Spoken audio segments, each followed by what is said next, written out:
Poorest 5 crore households of India will get a standard amount of 6,000 rupees a month, 72,000 rupees a year. I think it's just absolute rubbish to say that there was no poverty reduction. Now, as the Congress president called it, this is the final assault on poverty.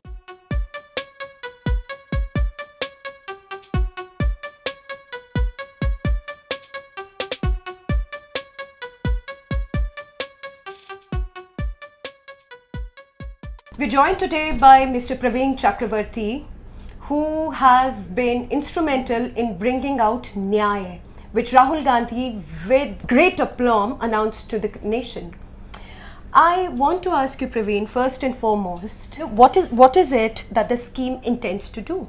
The motivation for the scheme is a recognition of the fact that headline economic growth does not translate into real incomes and income growth for the bottommost sections of our society. So which means, what should we do as a government, as a policy maker?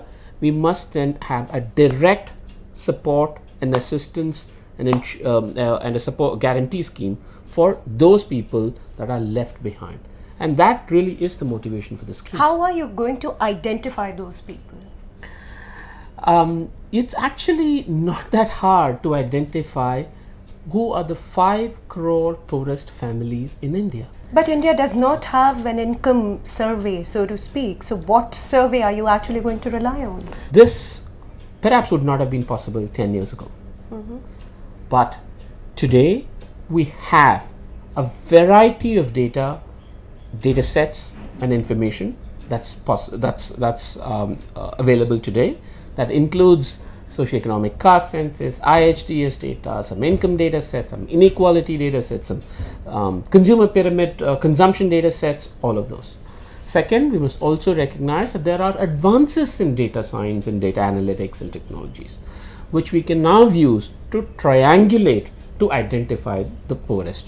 Third, please let's remember that already most government programs operate under this assumption of a certain targeting. There's a lot of confusion, you would say something and some of your party people are saying something else when it comes to whether the scheme is actually a top-up scheme or is it a straight grant? What is it? I actually don't think there's any confusion at all. It's fairly categorical. I think we've said it in press conferences. The poorest 5 crore households of India will get a standard amount of 6,000 rupees a month, 72,000 rupees a year. Using the data sets that we have, we know that on average, the poorest 20% of households, 5 crore households, earn 6,000 rupees a month today. On average. We've also came to the conclusion that for an Indian family in 21st century India to live a life of dignity and self-respect, minimum income line is at 12,000 rupees. So if the minimum income line should be 12,000 rupees, and if there are people, if the average income of the poorest 20% is 6,000, the gap is 6,000 rupees a month. Hence, we came up with the 6,000 rupees number. Where is all that money coming from? Because Mr. P. Chidambaram said in his press address that it is going to be around 1.8% of the GDP. Now, if we look at the existing subsidy overlays, the sum is going to be, say, somewhere around 7 lakh crores. And Raghuram Rajan said that there is no way that this can be accommodated. First and foremost, this is a federal scheme. It will be the combined scheme of the center and the states. Okay. Today, India's economy, India's GDP is 200 lakh crores roughly. Do you know that we already today, center and state combined, spend 60 lakh crores? We spend 60 lakh crores today. We're talking about 3.5 lakh crores for the poorest 20%. Fairly sure we can find the money for that. Or you can tax the janta. It could be revenues. It could be revenues that we could raise through various sources. Like what?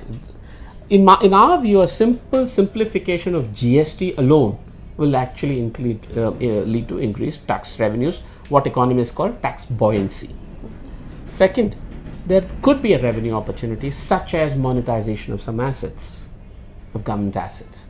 So there could be revenue opportunities as well. And let's not forget, what does this scheme do to the overall economy? It remonetizes India's economy. You put money in the hands of, back in the hands of people. Money in the hands of people means they go out and use that money. It leads to a consumption boost, which leads to an investment demand, which leads to job creation, which leads to higher tax revenue. Which also leads to a higher degree of privatization. Which means that when you are putting money in people's hand, their purchasing power is increasing. So, you know, your universal basic infrastructure that a state like India needs to provide to its people would then be left at the hands of private players that now people can afford it. So why not? Healthcare, education. Not necessarily. I don't think the two are related at all. I don't think this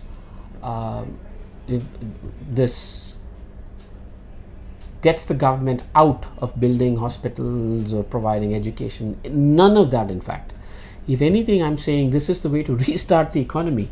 There is on one hand, we have the benefit of social justice. On the other hand, we all acknowledge that the economic engine today has come to a complete stop. This is one way to even restart that economic engine. And if anything, that will only increase government capacity to do many of the other things that it wants to do. What are the gains, electorally speaking, that you are looking at with this announcement? I have to ask this question. No, of course, you can ask the question, no problem. But, you know, there is no answer to that. You know, I think it's very, the idea was actually first proposed by Arvind Subramaniam in 2017 in his economic survey. Last time I checked, there were no big national elections at that time. I mean, I think it's extremely unfair to dismiss this as some electoral gain, because the idea was actually first proposed in 2017 by this government's own chief economic advisor. You know, skepticism is also coming from you guys, because you are saying that we will roll it out in phases. Why? I think it is a very, very healthy practice to roll it out in phases, do pilots. Then we all know what happens when you stand up one day and say, on the midnight hour of some day, we will introduce a new economic policy, and I'm referring to the GST or even demonetization. You can't make economic policy changes like that. That the Prime Minister always keeps saying कि गरीबी उतने सालों में तो हटी नहीं, अब न्याय से क्या न्याय मिलेगा? So what do you have to say to that? That's actually quite a rubbish argument. At the time of independence, India's poverty was 70%. Today, it's 20%. What is coming down from 70% to 20% mean? What is that if that's not Garibi Hatao or poverty reduction? It is absolutely poverty reduction. It's acknowledged across the world. 140 million people lifted out of poverty in the period 2004 to 2014. It's in history the highest number of people lifted out of poverty in a decade anywhere in history. So I think it's just absolute rubbish to say that there was no poverty reduction. Now, as the Congress president called it, this is the final assault on poverty for that remainder of 20% of poorest Indians.